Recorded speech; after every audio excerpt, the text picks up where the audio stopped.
If I could persuade you to believe what tonight I hope I will try to,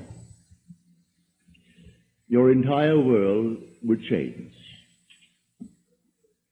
You hear the word God, the word Jehovah, the word Lord, the word Jesus, the word Christ, and you think of something other than yourself, one that is greater, one that you would worship. Tonight it is my purpose to show you that God and the eye of man are one. When you say, I am, that is the God of Scripture.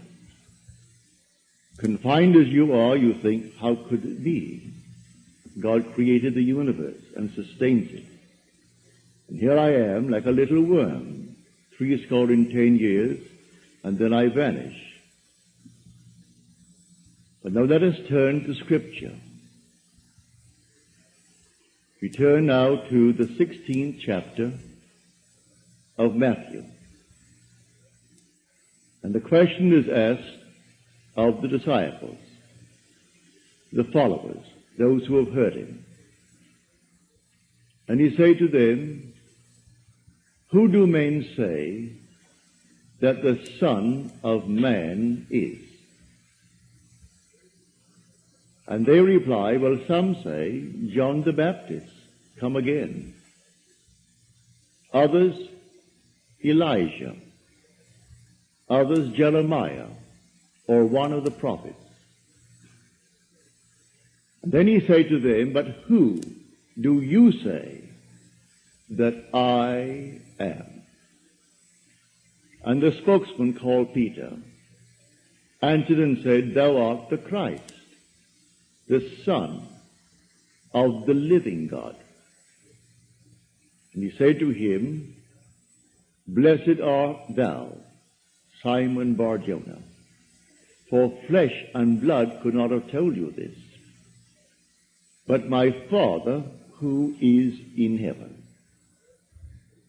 So here he equates the Son of Man with the eye of man, not the organ that sees or through which you see, but your sense of awareness, that I amness, when you are aware of being, your consciousness, your human imagination. So he equates the two. The Son of Man spoken of in the Old Testament and brought forward into the New is nothing more than the eye of man. And he calls it the Christ, and defines Christ as the Son, of God. Now we find Christ being defined in the New Testament as the power of God and the wisdom of God. So the eye of man is the power of God and the wisdom of God. If man does not know it, well, then he will not exercise that power. He will not exercise that wisdom.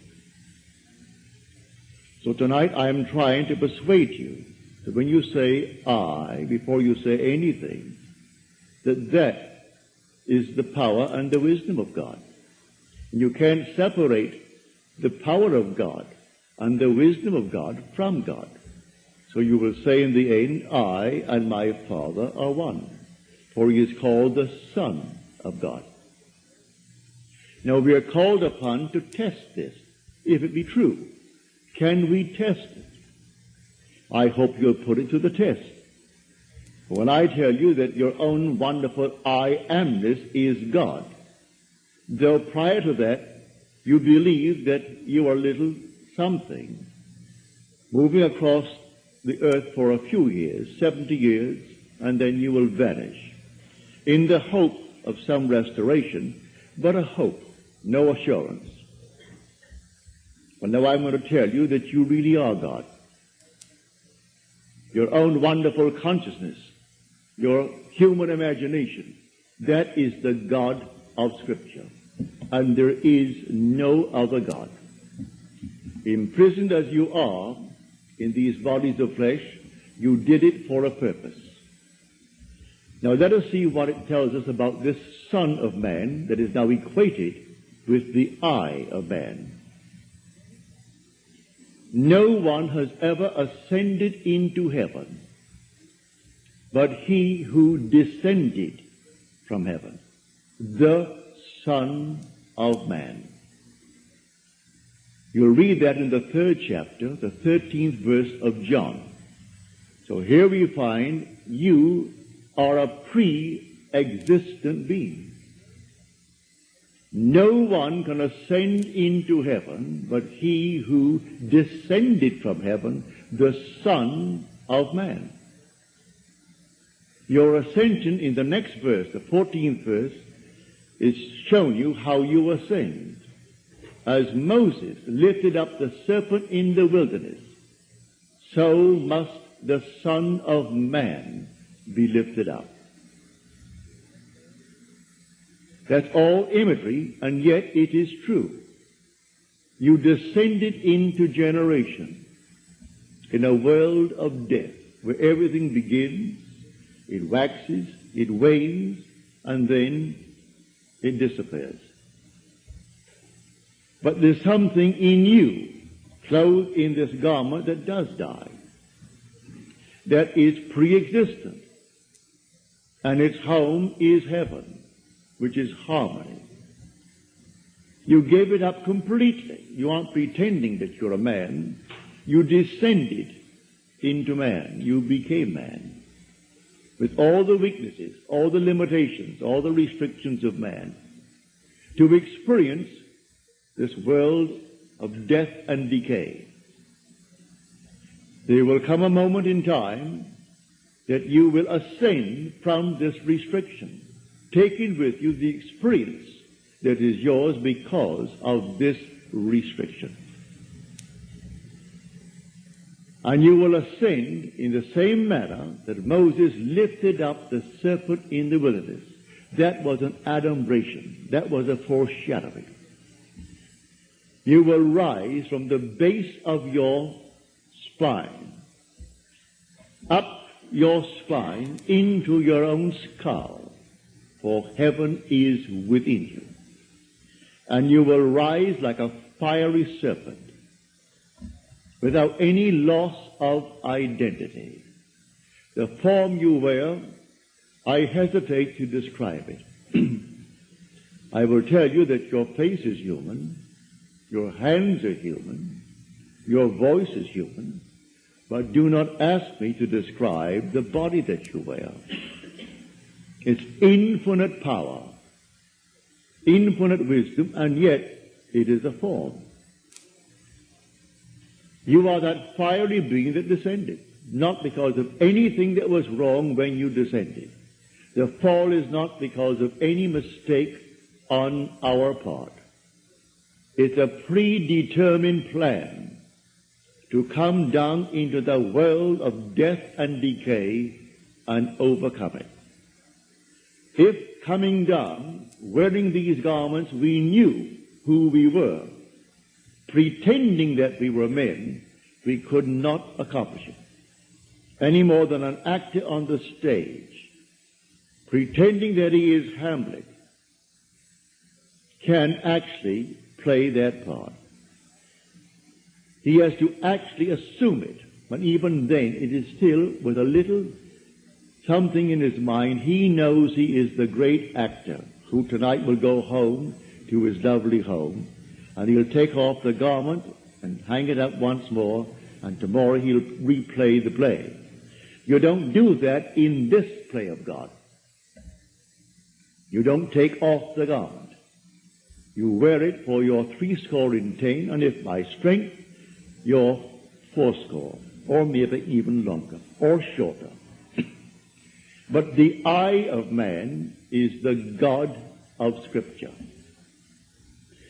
Put it to the test. Let me now, first of all, before we go into the testing of it, make clear what I said on the last lecture night, Friday night, prompted by a question that was asked here. For I had said in the previous lecture that there are ranks in heaven as they are on earth, for this is only a copy. Everything here is a shadow. It's a copy of the eternal realities. And in the 12th chapter of 1 Corinthians, Paul describes the 10, or the 8 ranks. He does it many times, but he never changes the first two. The first is always the apostles. The second, the prophets. The third, the teachers, and then he goes on. Miracle workers, healers, helpers, administrators, and the speakers in tongues. But he never changes the first and second, the apostle and the prophet.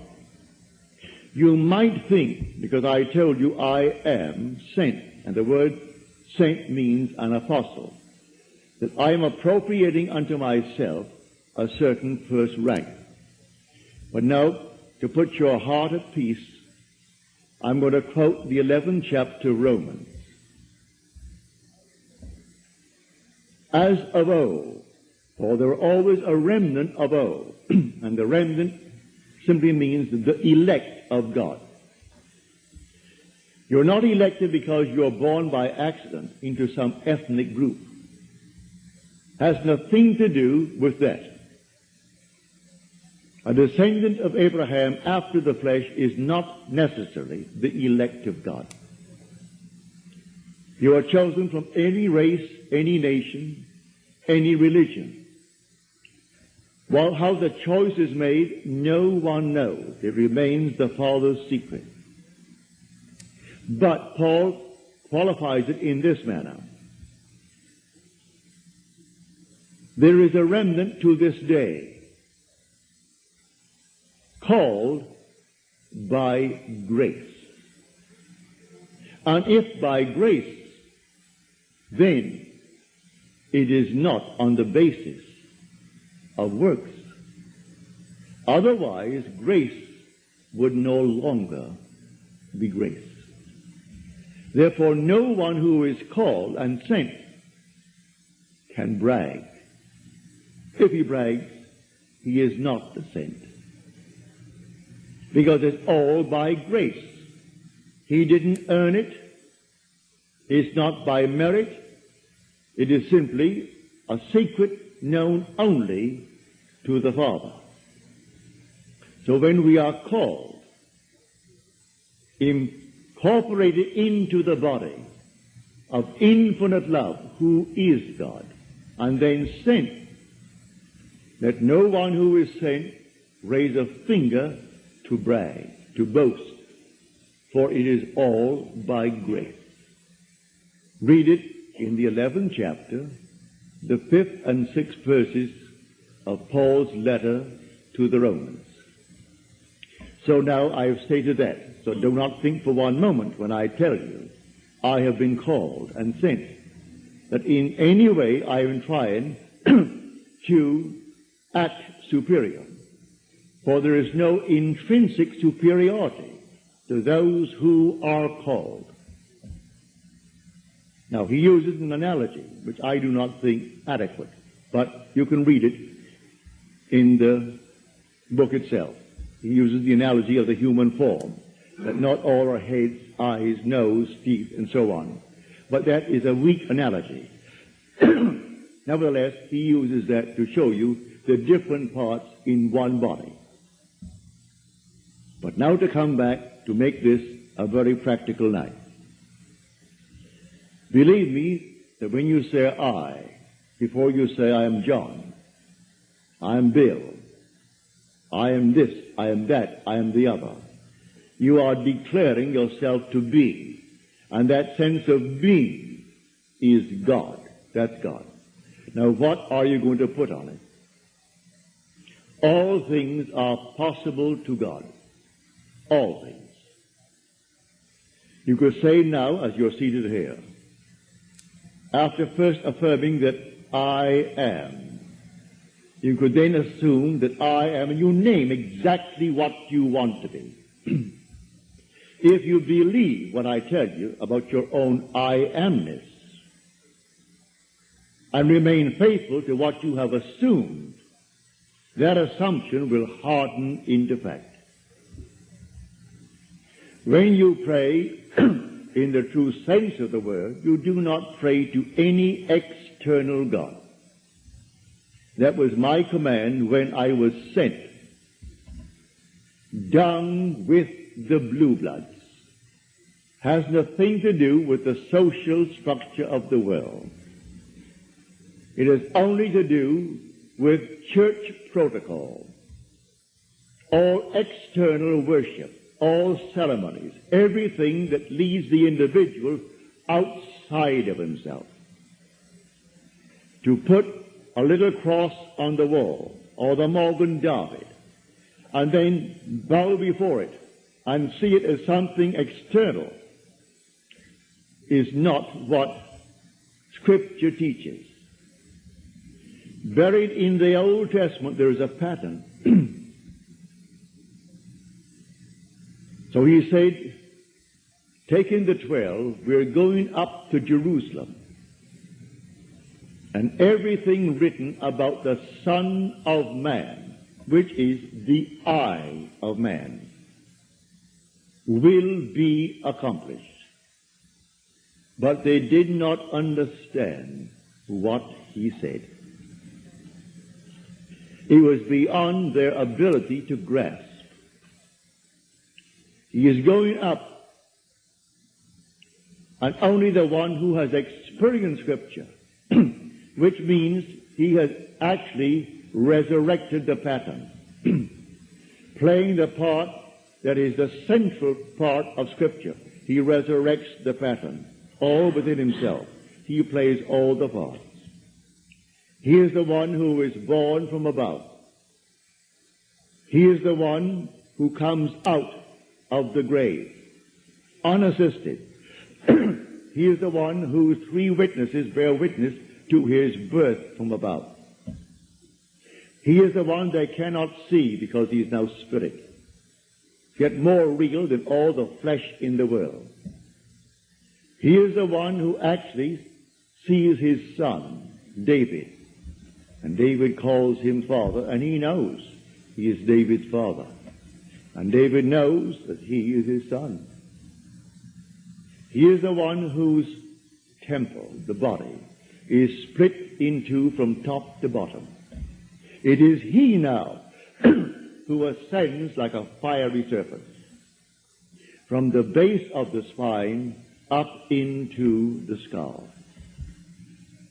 He is the one on whom the dove descends and lights upon his hand like Noah in the ark.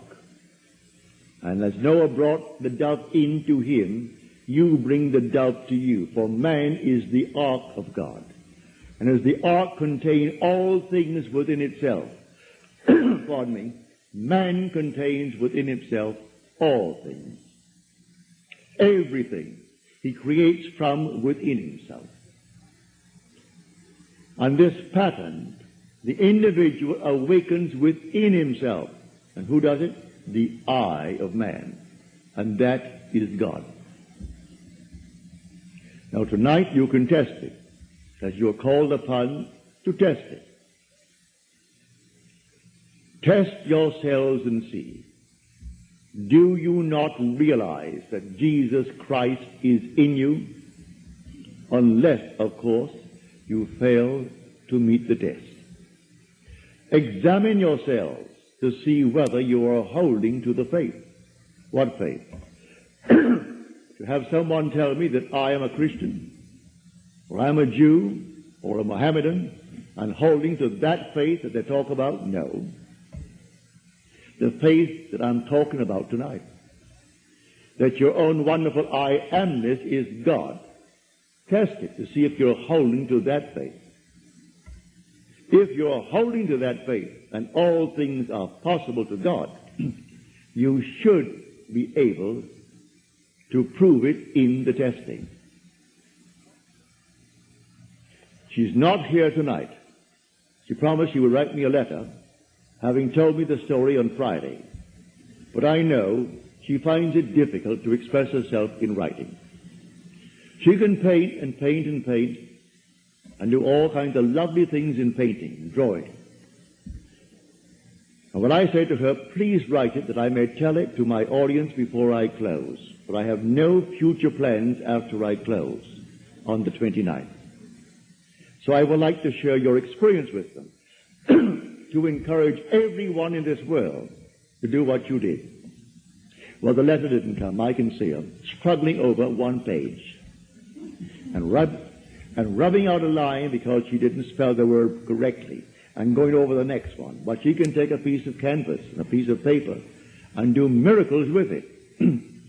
But because she's restricted in writing a letter, she didn't send the letter.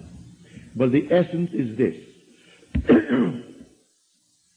She is now a divorced girl with a little boy, handsome little fellow.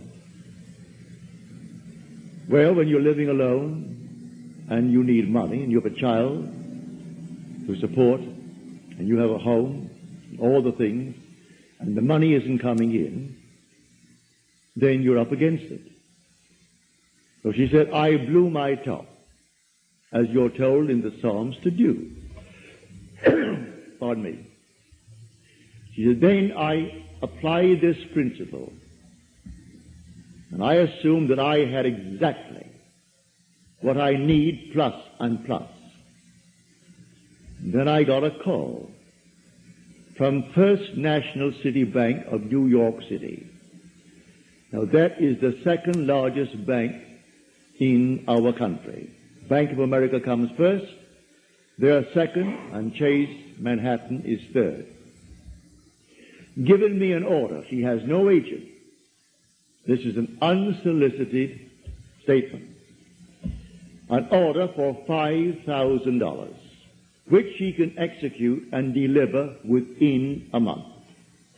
Well, the First National City Bank of New York is not going to be hard-pressed to pay her immediately $5,000.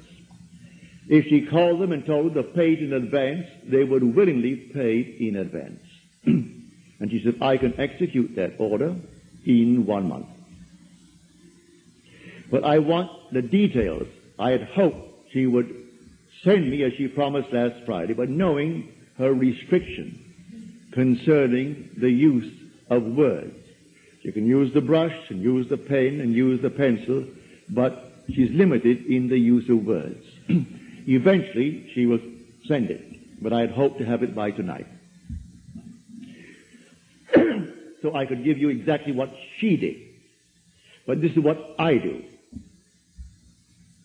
Having convinced myself through experience, I have come to the conclusion that because I am aware that I am, that is God.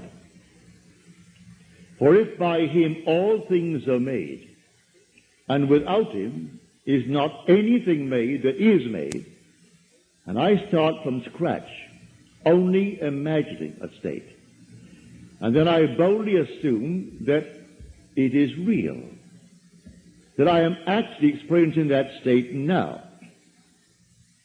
And then in the not distant future, that state crystallizes in my world. Well, then I have found God. I have found the source of the phenomena of life. My only concern then is to share it with others and tell them, for they're all one. We are one. No one is greater than the other, not fundamentally. In his claims of what he is in the world of Caesar, he has more money, or he has so-and-so and so-and-so, but basically the same creative power in the man tonight behind bars serving life is the same creative power of the one who sentenced him to life. Is the same being. There is only one God. Hear, O Israel, the Lord, our God, the Lord is one. And the word translated, the Lord, is Yod He Vav He. Properly translated is I am. When you go unto the people of Israel, and they ask you, what is his name? And you claim that the God of Abraham and the God of Jacob and the God of Isaac sent you. You say unto them, I am has sent me. That's my name forever, and by this name I shall be known throughout all generations. But man finds it difficult keeping the tense, and so he speaks of thou art, or he is, and he never actually comes down to the fundamental and knows that I am. I am the cause of the phenomena of my life, good, bad, or indifferent. I have to live with it and change my assumptions if I would change the world in which I live. But now, can I help a seeming other? I say you are myself pushed out. Can I help another? Yes, because there's only one. If your request of me comes within the framework of the golden rule, something that I would like done to me, then I can willingly help you. If you ask of me that which does not come within the frame of the golden rule, do not ask it of me. I grant you complete freedom to go elsewhere and go to anyone who will tell you they can do it in spite of what he said. Go ahead. But if anyone asks of me any request, all that I do is this. It's so simple. We are told in Scripture, whatever we ask of him, knowing that he hears it, it shall be done for us. If we know he hears it. Well, can you imagine you seated here on the surface of your being, a rational being, knowing something that the depth of your own being that encompasses you doesn't know?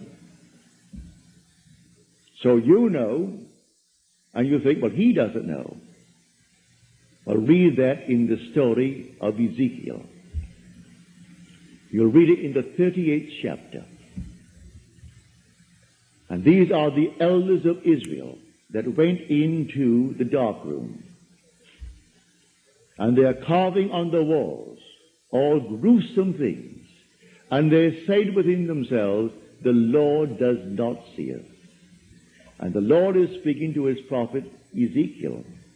And he said, the elders of Israel say that I do not see them. And watch what they're doing, making all these abominable things within the great cavern. They will all reap them, because I see everything that the elders of Israel see. But they think because it's dark and it's a cavern, no one knows what he is doing. That God doesn't know it. I have said time and again, there is no fiction in this world. You might have heard the story, and you read the story, concerning the seajacking of the Queen Elizabeth. You might have read the article in Time that some girl at Hunter College wrote that story in detail, and she was so shy when it came to the point to be read, she could not read it. She's a shy, sweet lady with a gift of writing. She wrote that in detail, including those who seemingly participated, a terminal case in cancer, and one who is running away from the law, who has not a thing to gain, and therefore is quite willing to blow the Queen Elizabeth with 2,200 souls aboard. And everything is completely in detail in her fictional story. If imagining creates reality, there is no fiction. So, someone expressed her thought. and called the captain while at sea and demanded $1 million and would settle for $350,000. Well, it must have cost them, more than $1 million to stop that huge hulk in mid-Atlantic and then feed 2,200 people 4 times a day for the extra meals that they would have coming to them. Plus all the things that you put it all together, it would cost more than $1 million. And a little girl, possibly writing this for her PhD or writing it for some reason, and she writes it in detail. They gave her name so you can contact her. They gave the school is Hunter College in New York City. And everything in detail, pardon me, is told in that story. So I tell you, you sit down and write fiction. Need not put it down. My friend wrote fiction. She had a large sum of money coming in. And she went to town within herself, and she wrote in herself, and blew her top, as it were.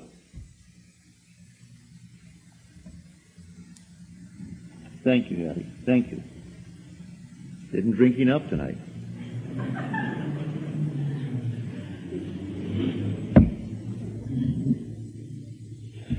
So she, in the depth of her own being, conjured the sum of money that she needed. Beyond, always go beyond. So we are told in the psalm, be angry, but sin not. Commune with your own heart upon your bed, and be silent. Yes, blow your top, but do not let the sun go down upon your anger. Be silent as you commune with self. You don't commune with another, for the self of man is God. So be angry, but sin not. Commune with your own heart upon your bed. You aren't communing with another, and then you actually know exactly what you want. And in that state, fall asleep. And in a way that no one knows, and you, in your surface mind, you do not know, it will all come to pass. Everything in the world is created this way, but man does not know it. Who knows tonight who is treading the winepress that is going to cause a change of mind in tomorrow's world? But when they do it, they are intense in the doing it. If you are lukewarm, you're told in Scripture, I'll spew you out. Would that you're either hot or cold, but because that you are lukewarm, I will spew you out. You can't do anything if you're lukewarm. You must be intense about it. You want to be rich? All right, can be rich. You want to be known? You can be known. No matter what you want, but you must be intense about it. And then commune with your own heart upon your bed, and then let it drop. You'll read that in the 4th Psalm, the Psalm of David. So I say to everyone here, believe me, your own wonderful I amness, your consciousness, your wonderful human imagination, that is God. And all that you behold, though it appears without, it is within, in your imagination, of which this world of mortality is but a shadow. So you can change the shadow if you change the object, for you are the light. He said, I am the light of the world. Change the object that you're holding within yourself and identifying yourself with it. Change that object, you're lighting up, and you'll cast a new shadow upon the world. So you say, I am, and you name it. And then you say, I am unemployed. No, I am gainfully employed, making more than I've ever made before. Don't ask yourself how and why and through whom. That is not your conscious reasoning mind's concern. If you take the intellectual background, the educational background of those who are making top money in the theatrical world, I doubt that they could pass any college examination. I don't think they could pass any entrance examination to college. Yet they're making $1 million, $2 $2 million a year. Do you think Bob Hope could pass today's examination for entrance into college? Well, all of his material is written for him anyway. Can't even write that. But he has millions, all right, because that's how he dreamt, may I tell you? I know the background of the man. A friend of mine who is now gone from this world played in vaudeville with him, and he would borrow from my friend every week a sum of money, because he had to go to that post office and buy a postal money order and send to his bank. He borrowed money that was interest-free, because he was sending in money that was not interest-free. He had to send a certain sum of money every week, and he would send it into his account. And borrowed from my friend Harry Webb, who had a band, and they played together. Not in the same act. Harry had his own act. He has a small band. And Harry was the outgoing personality who didn't care about money, and so he wanted money. Hope wanted money. He would loan him the money. He always paid it back the next week and borrowed it again, because he had to have so much in that bank every week. And when they would go into a restaurant and food was left over, like bread and butter, who took it all home? Bob Hope. Bob took all the buns, all the rolls, everything that was there uneaten. He paid for it, and you paid for it. You don't want it, Harry, do you? No. All right, so he took it home. So he has 400 million, so they claim. That was his goal in life. If that's your goal, have it. I speak of another goal, the goal of awakening to who we are. When man awakens from this dream, the whole vast world and all that it contains is as nothing to the being that you are.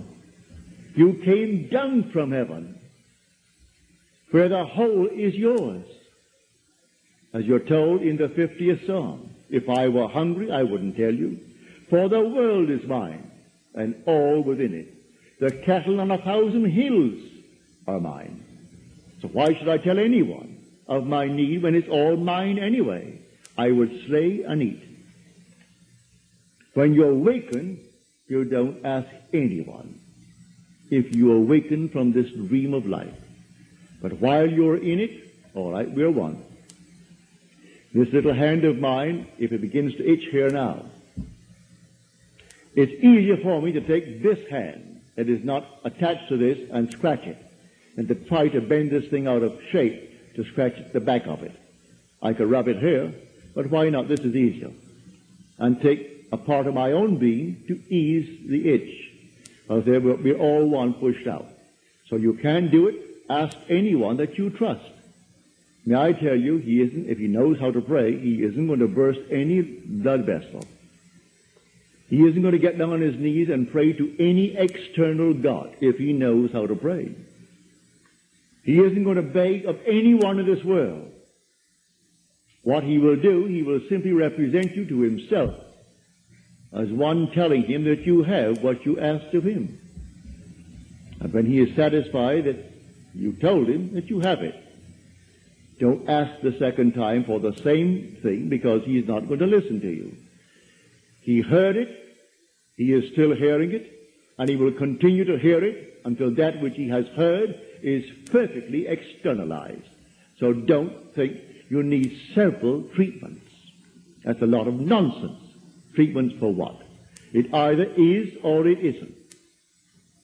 So when they start getting you on the hook and say, no, I think you'll need more treatments. You'll need more treatments. She or he or the crowd, they do not know what they are doing. When you pray, go within and close the door of the senses. Deny all that seems so obvious. And your Father who is within will reward you openly. But commune with self, for you and the Father are one. So you commune with self. And what does he tell you? Exactly what was asked of you. He heard it, and he has all the ways and means that you on the surface of your being know not of. He will do it. You can ask anything of one if it comes within the framework of his code of ethics. Don't ask anyone who knows how to pray something that does not come within his golden rule. Do unto others as you would have them do unto you. Just as simple as that. And most of the requests would come within that rule. And so you simply hear it. And then you drop it completely. And in the depths of your own being, you're still hearing it. And the Father knows all means, all ways. And so he singles out the best way to externalize it. Here in New York City, many years ago, this lady, a lady of considerable means, she left her home in New York City and went off to Paris with her 2 children, leaving her home and her maid. Before she returned, the maid took all of her furniture and took it away. When she returned, the apartment was there. Rent was paid every month. But there was no furniture, not a thing in it. She employed a private agency, told the police department, told all the authorities in New York City, and plus her private agency. At the end of a few months, they did not turn up one thing concerning that stolen property. She came to see me. I said, all right, you're seated there and I'm seated here in my apartment, aren't we? Now, you are not seated in my apartment. You are seated right now. Close your eyes. You're seated in your own apartment. And you had a grand piano? She said, no, I had a piano, but it wasn't a concert grand. It was grand, but not a concert grand. And on it I had my pictures of my 2 children. And I had pictures of the wall. She told me what they were. And the furniture, I said, all right, refurnish that place as you left it. You have a memory. She did. Now, when I stopped talking, it's because you have refurnished that place to me. Now, you're going to go in, and you aren't going to see your apartment from my apartment. You're in your apartment. And you can feel your chair, and get off your chair and feel the piano, and see the children, the pictures of the children, and that's what you're going to do. She agreed she would do it. And then we simply broke the spell. What did it take? 2 minutes? 3 minutes? That week, she went to her bank on Madison Avenue. As she was coming out of the bank, she had a past history of a little mental state where she was put away for a while because she needed psychiatric treatment. And the bars on this window reminded her of her past history and therefore addled her for a while. So she came onto Madison Avenue and turned south instead of turning north, where she should have. When she discovered her mistake, she was at the end of the block. When she got there and discovered her mistake, she looked down, and 2 very familiar ankles were standing right before her. She came up to the face. That's her maid. And the maid spotted it and started to scream. She went over to the maid and grabbed her before the light changed and hailed the oncoming taxi and said, you're taking me right now. And the maid, who could have killed her, she was so big and strong, was so reduced to impotency because of the discovery. And the maid took her to the place where she had stored that furniture. She said, I'm not bringing action against you. I want my furniture. And she got it back into her own apartment within the week. A seeming mistake was the way the Father laid her. All I ask is to go to the end. If I go to the end and give thanks to the end and for the end, it's done. Now let the one in the depths of my own being devise the best means to take me to that end. The end is where I start. The end is my beginning.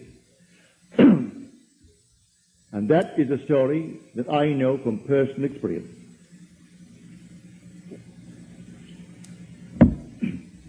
So do not attempt to devise the means and tell the one that you ask to pray for you how it should be done.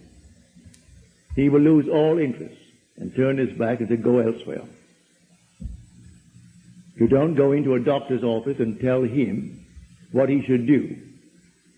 If you go to him because you trust him, well then you either got to trust him and continue, or you're going to leave him.